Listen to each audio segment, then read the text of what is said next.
I am moving out, mga loves. So, there's a lot of things that had happened, and yung bahay na to is mapupunta na sa anak niya.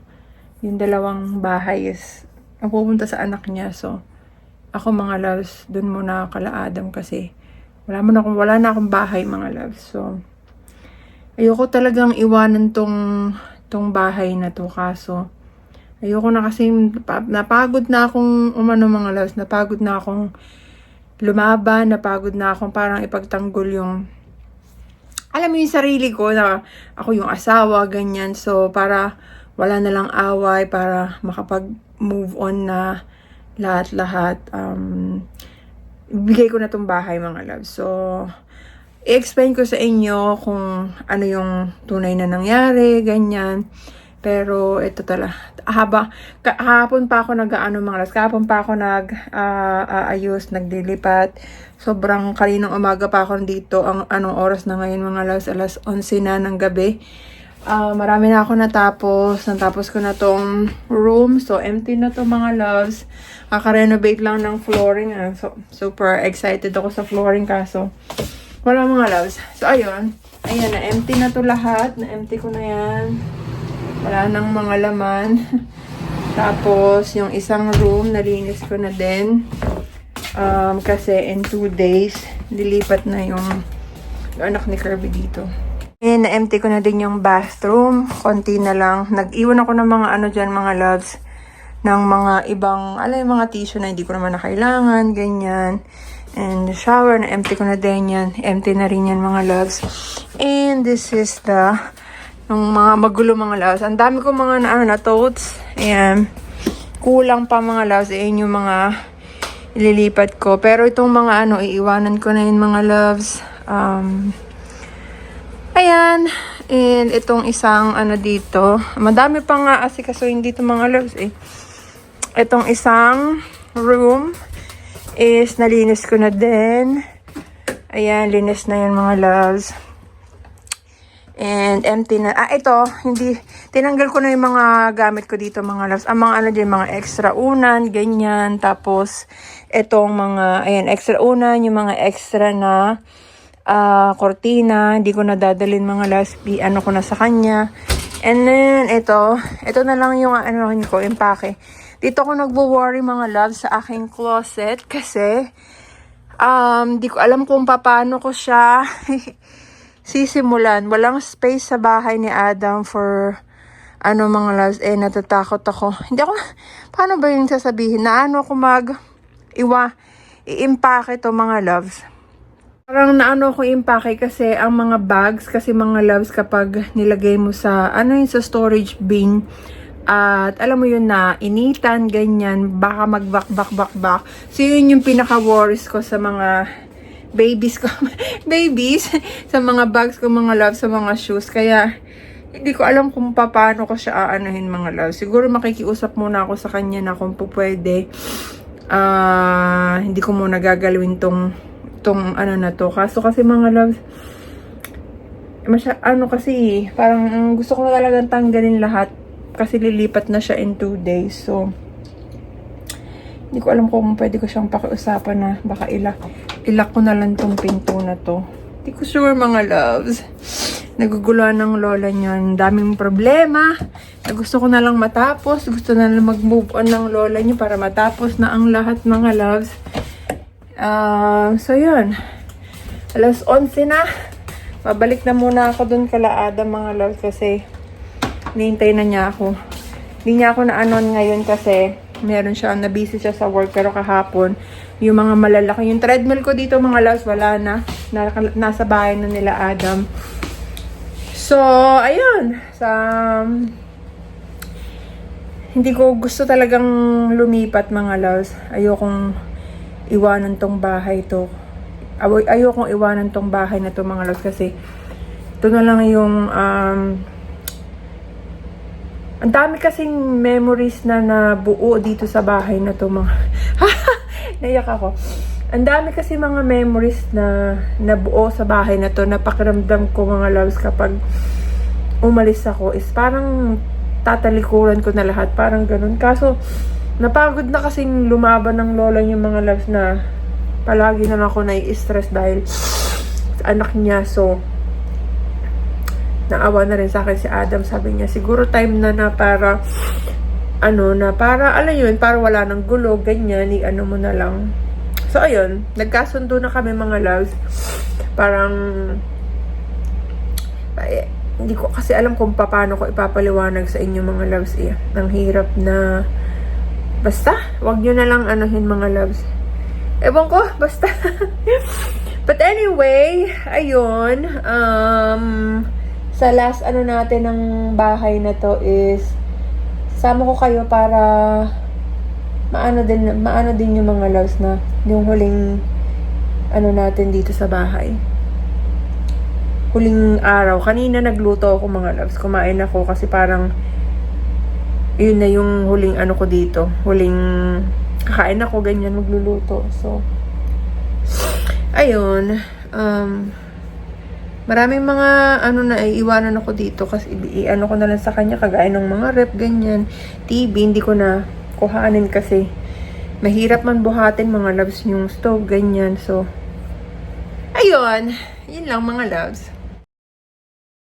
So, na-pick up na ni Adam yung mga ibang mga loves. Ito na, nalagay ko na yung mga bags ko. Ayan na siya lahat. So, 1, 2, 3, 4, 5, 6 na malalaking tote bag. Ayan, tote box. So, naman tayo? Sa mga shoes naman tayo mga loves. Yeah. Punong-puno yan mga loves. Ha? You have to redo it? And then yung sasakyan ko, punong-puno din. Ayan, hanggang sa likod. Pangalawang balik na namin to. Ayan, sinusundan ko si Adam mga loves. Papunta kami sa bahay niya. Pang ilang load na to, pangalawa na ngayon. Kahapon, nakailang balik kami mga loves. Grabe. At ayan na mga loves na na lahat ng mga gamit ko. Tignan nyo hanggang doon sa dulo. Mga gamit ko yan. Mga tote. Ayan. Dito nilagay sa basement ni Adam. Yung mga bags. Ayan. Yung mga ibang ko. Ang dami siya mga loves. Tapos yung ibang gamit is hindi ko pa nakukuha. Hindi pa to lahat mga loves. May mga ibang gamit pa na naiwan dun sa bahay. And saka ko na lang siya kukuhanin. At ayun na nga mga loves, nakalipat na ang lola nyo. So dito na ako totally nakatira kala Adam mga loves. Nakita nyo naman pinakita ko sa inyo doon na yung mga gamit natin. Papasok ako sa work pero sabi ko mag-vlog muna ako bago ako pumasok sa work. So ayun, may mga iba pa akong gamit na naiwan doon sa dati kong bahay mga loves. Kasi sabi ko sa anak niya, doon na lang muna and then kapag meron na akong alam yun mga loves na sarili kong lugar is, sarili kong place is, saka ko na lang kukuhanin kasi marami pa akong doon mga loves. Pero yung mga importanteng mga gamit ko is, kumbaga nalipat ko na lahat dito. So, yung mga malalaki like yung couch, ganyan, sabi ko kukuhanin ko kasi mahal man ng mga loves, mahal man yung couch and bahala na ako ano pa yung mga pwede nating kuhanin doon. So, for now, andito ako sa bahay ni Adam nakatira. And I'm very thankful kasi, alam mo yun, meron akong place na nalipatan. So, ang dami nangyari mga loves for the past over a year mga loves.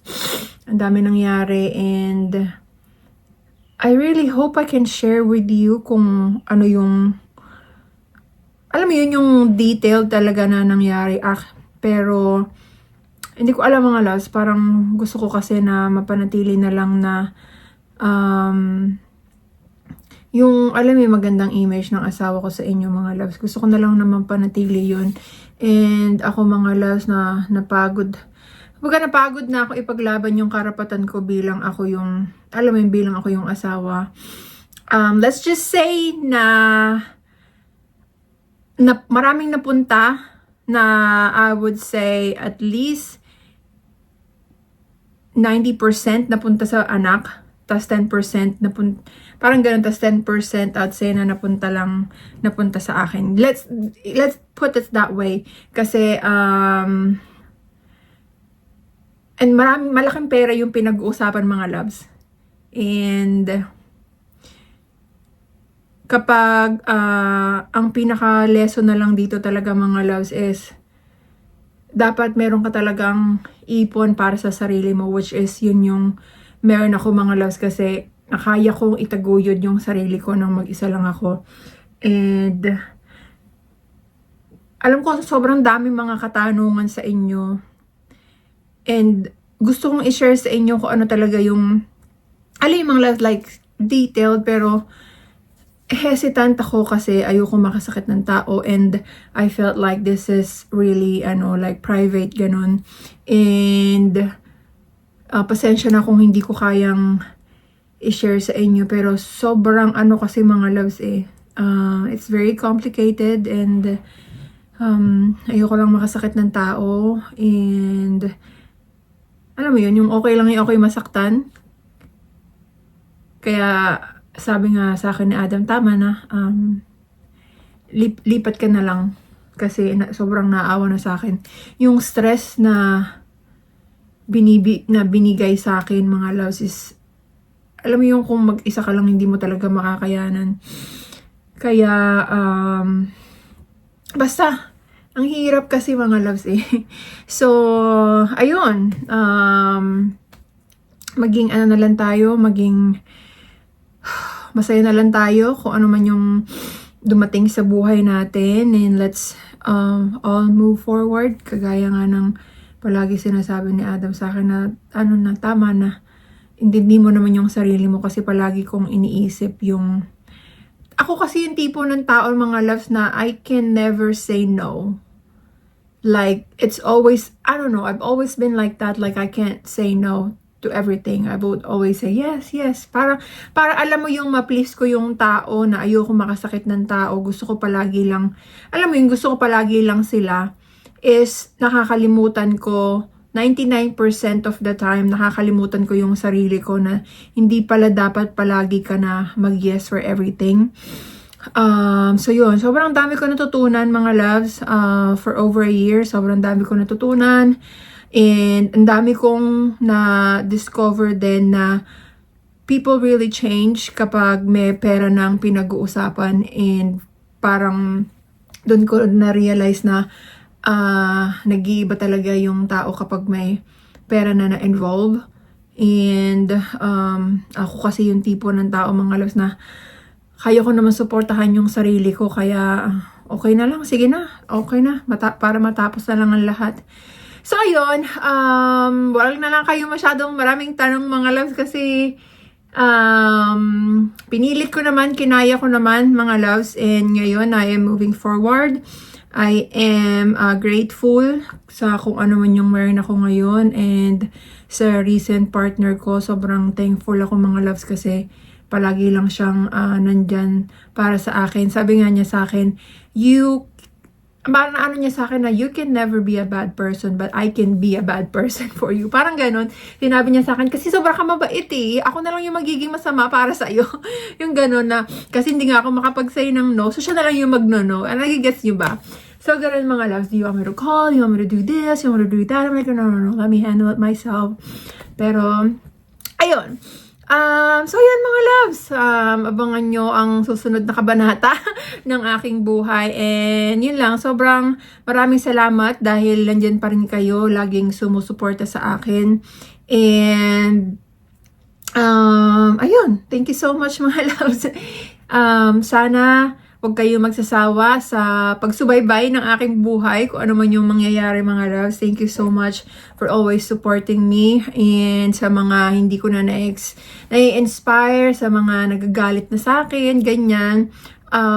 So, like what I've always said, maraming salamat pa din sa pagsuporta nyo, and you are always welcome to unfollow me. So, yun lang. Thank you so much, everybody. And I'll see you again sa ating sunod na vlog. 6:19 na mga loves. Papasok na ang lola nyo. Actually, meron pa akong 10 minutes. 6:30, alis na tayo and pasok na tayo. So, yun lang. Thank you so much, everybody. And maraming salamat. Thank you. Bye!